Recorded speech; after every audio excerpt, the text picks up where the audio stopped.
Your Excellency, we believed we won against you. Madharau wangiyogo. Hoya guys, mambo yamechemka upande wa Homabay during burial ceremony. Raila Odinga ako pale, William Ruto ako pale, viongozi tofauti wa ODM and UDA party wote wako pale. Millie Odhiambo, member of parliament, amejaribu confronting the president kwamba tuko na imani ya kwamba uliibia Raila Amolo Odinga kura. But now tuko tu na wewe to 2026. Then tungoje to exit, tukuachie uweze kupambana mwenyewe kwa ballot. Because pia sisi tunaenda kuproduce a candidate. I can tell you guys, hey, don't miss this video. Na nilikwambia wakati ambapo Raila Odinga atakuwa exit, atatoka na hao watu wote. Hiyo ndio kitu nitaendelea kukuambia zaidi watu wangu. Because now things are not good. Unaona watu wangu? Raila Odinga anatambua vizuri kwamba Uhuru Kenyatta aliniambia huyu jamaa hafai kuongoza nchi ya Kenya. Huyu jamaa kichukua uongozi atavuruga wa Kenya vilivyo. Na ndio hii inaendelea. Si eti kwamba Raila Odinga venye anaendelea, si eti kwamba Raila Odinga venye anaendelea kwa pale ndani inamaanisha kwamba atasupport William Ruto. Hiyo ni uongo. Hiyo ni uongo. Raila Odinga anatembelea chini. Anatembelea chini, anaendelea kula ndani ya serikali ya William Ruto. Amumalize kabisa na ampatie imani ya kwamba nitakusupport. So that wakati ambapo atakuwa ni exit, William Ruto atakuwa anamwachanisha peke yake kwa mataa. So guys, ensure me like na nasema thanks kwa hiyo like zenu. Kwa hivyo guys, sitaki nikupotezea time. Nataka usikize kwanza Millie Odhiambo jinsi ambavyo ali breathe fire in front of the president of the Republic of Kenya kwamba ulituibia votes. Sikiza. Secheduto. Your Excellency, the President of a country, William Samoei Ruto, Your Excellency, the Prime Minister, Raila Amolo Odinga, Her Excellency, Mama Ida Odinga, the Prime Cabinet Secretary, our Governor Gladys Wanga and the other governors present, to the President of the SDA Church, Pastor Misiani and all other church leaders, the Cabinet Secretaries, members of Parliament and other dignitaries, ladies and gentlemen, I give God the glory for bringing us here today. Jothurwa, agone nyasaye erokamano momiyo kelowa kaka wuono, rang'uona mondo awach gigi gi Kingeresa mondo jopiny te owinj, uyiego koso kwaye. I want to bring my condolences as on my own behalf as a mentee of Phoebe Asio, but also on behalf of people of Suba North. And I also wish to bring the condolences, of course, of the members of Parliament and for the women and children's movement of Kenya.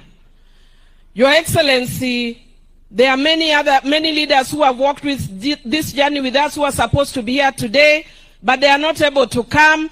Honorable Dr. Julia Odhiambo, Charity Ngilu, Martha Karua, Martha Kome, and several others, they send their apologies. And the Child Welfare Society of Kenya, where Honorable Phoebe Asio also served, have sent their apologies.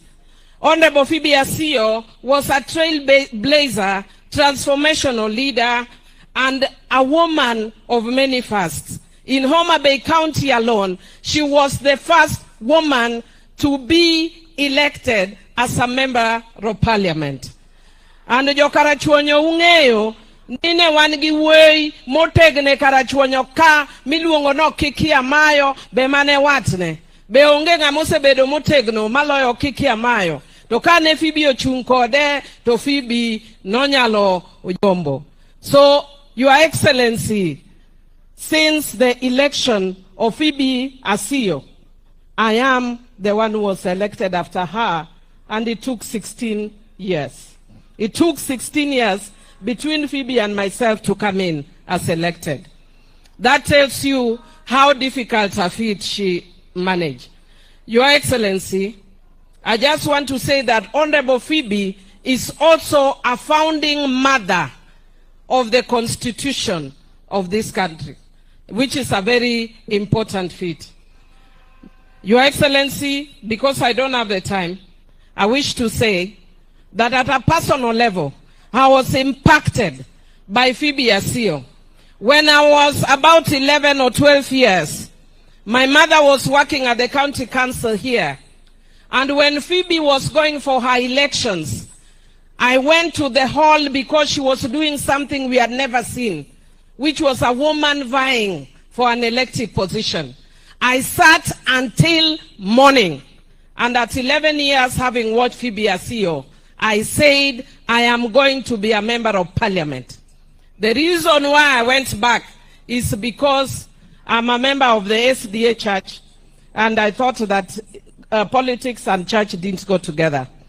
But later I discovered through her journey that it does go together. And so, Your Excellency, even though sometimes I look like I'm a little crazy, in this region, they know I am Adwen Suragiwes. Adwen and Adwen Suragiwes Kosokan. Finally, I had a lot to say, but let me take this opportunity, Your Excellency, let me take this opportunity to thank you, working together with Honorable Raila Amolo Odinga. You have done something. You have done something that people may not realize now, that people may not appreciate now. But when the country is in a difficult situation, people must make difficult choices. And I've seen what wanatulaumu, people are complaining, and because samaja chingo kwala, tapako odongo swag, so wano madarauto wangiyogo, toge chanme chanogo buangiyogo. So Your Excellency, even though people may complain, you and Baba have done an excellent thing, which is to bring peace in this country. People will only appreciate it ahead. But leadership is sometimes entails taking hard decisions and making difficult choices. It is not easy because we competed against you and we believed we won against you. But to take the country forward, we must come together and push the country forward. And Your Excellency, this morning, I was particularly impressed to see that you have put in place a framework for compensating victims of post-election violence and similar things. And because for those of us who come from the human rights background, it is one of the issues we've been challenged about. And I want to say thank you for taking that initiative so that we appreciate the families together with the Baba for taking that. And I also want to say, in honor of Phoebe Asio, you can see people are saying she's a woman of many fasts. Whether it's prisons, Maendeleo, Child Welfare Society, where she even employed my own mother, which makes me very fond of her. She is the first woman who brought affirmative action. Your Excellency, in her honor, in your time, the women of Kenya are requesting the 2/3 to be realized. Thank you, and may Mama's soul rest in eternal peace. Joturwa erurukamano, nyasayo ket Phoebe kamalere polomalo.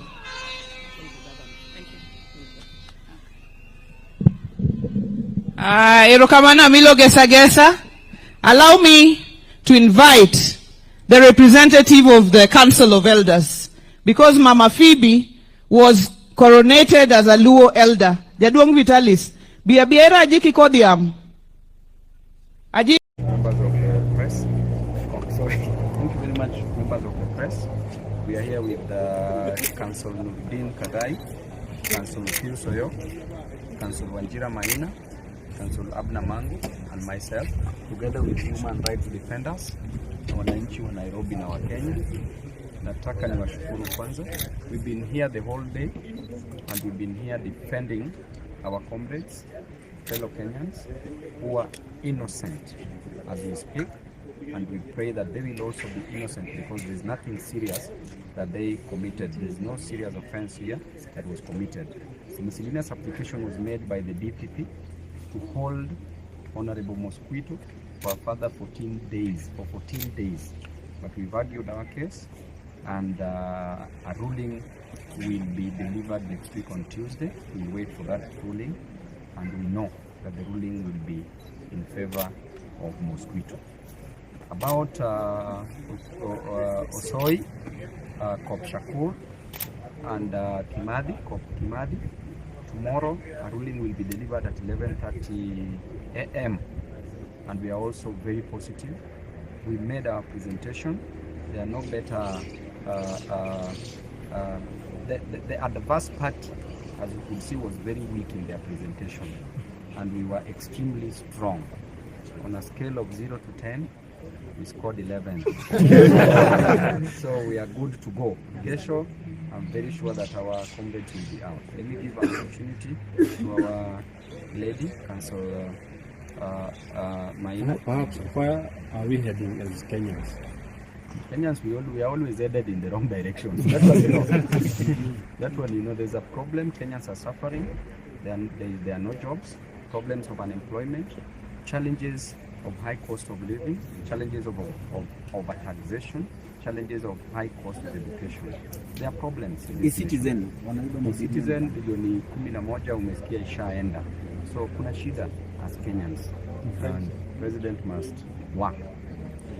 Yes, he will either work or Kenyans will disappoint him and appoint another person. That's all. Now, with regards to the Osoi matter, we know that there are allegations of forming a paramilitary group called the Fighting Brutality and Impunity. Now, there is nothing wrong with fighting brutality and impunity. Even us, as we stand here as advocates, we came to fight brutality and the impunity of dragging innocent Kenyans to an anti-terrorism court on baseless allegations. So there is no issue, or it is not even illegal or unlawful to fight brutality and impunity. Secondly, in the Honorable Mosquito matter, Honorable Mosquito simply advocated for the release of Osoi, Kopshakur, and Kimaki. And like we have told the court today, it is not unlawful to advocate for the release of political prisoners.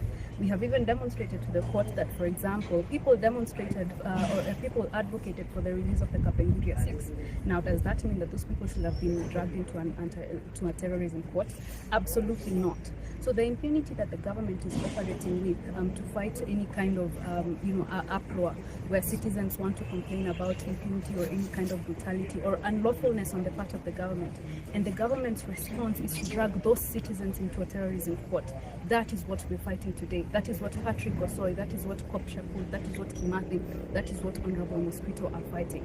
And I urge more Kenyans to come forward and support the cause. Perhaps wearing a jungle, does it mean that you are a terrorist?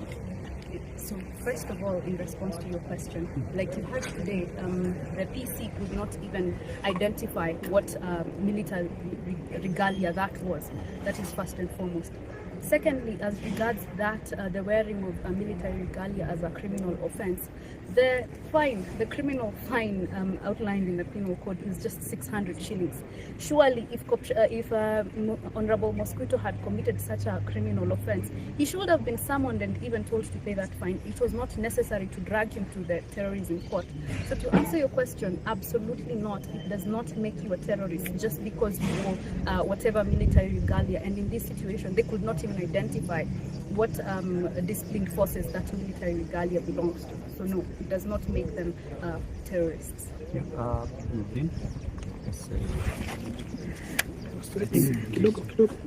think it's clear why we came here today. And your names? My name is Millie and I appear together with the famous BBT. This is the big bad team, and they were given this good name down there at Thika Law Court. I believe, as councils have said, the charges against, for example, Mosquito, let us also not forget that, as you call it, fatigues military jungle, he is a party leader. And as I said in court, parties have colors. So if that is the color of his party, what is the problem? And remember, he speaks from a position of a party leader. And with manifestos, parties always fight brutality or impunity. So that is what a good party leader should be doing. We should be giving him a state commendation. If we gave Gideriman one, I think he deserves one as well. Yes. And in regards to Kopshakur and the rest, you heard him say in court, they are justice defenders with honors, So I do believe that we have done what needs to be done. and the court knows what has to be done. And justice will be done tomorrow and on Tuesday. Thank you very much. One Kenyan here want to speak.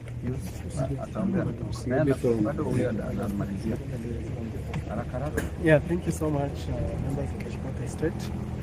Mine is just to urge the court and every Kenyan to uphold the rule of law. This constitution that we gave ourselves is a very good constitution, the most progressive.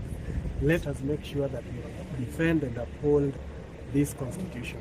In fact, all our problems emanate from not upholding this constitution. So I believe that, coupled with what everyone has said, justice will be done for our brothers, the suspects who are here. So thank you very much. Continue upholding the rule of law. Maybe do you think the application had any merit? Yes, thank you very much. We have argued in court. I think you are present. It will be subjudicial to comment on the same. However, we have poked serious holes into that application, and I in fact take this opportunity to urge the members of the service and the district forces not to be used to prosecute innocent citizens. I mean, in cross-examination, it came out clear that even the investigating officer was not present during the arrest. Then why attend a court of law to avert things that you are not privy to? So in all this, all we can read is malice, but we look up to the judiciary, which is the last port of call, to defend these vulnerable Kenyans, and so that the rule of law and constitutionalism can be held. So we also thank the citizens who came and remain vigilant. Let them not tire. We will be back here tomorrow at 11:30. Pick a ruling and back again on Tuesday. Wakenya pia wanaweza ongea, sisi wacha tukimbie bunge, wacha Wakenya pia waseme kitu, wakati dakika mbili tu waseme kitu.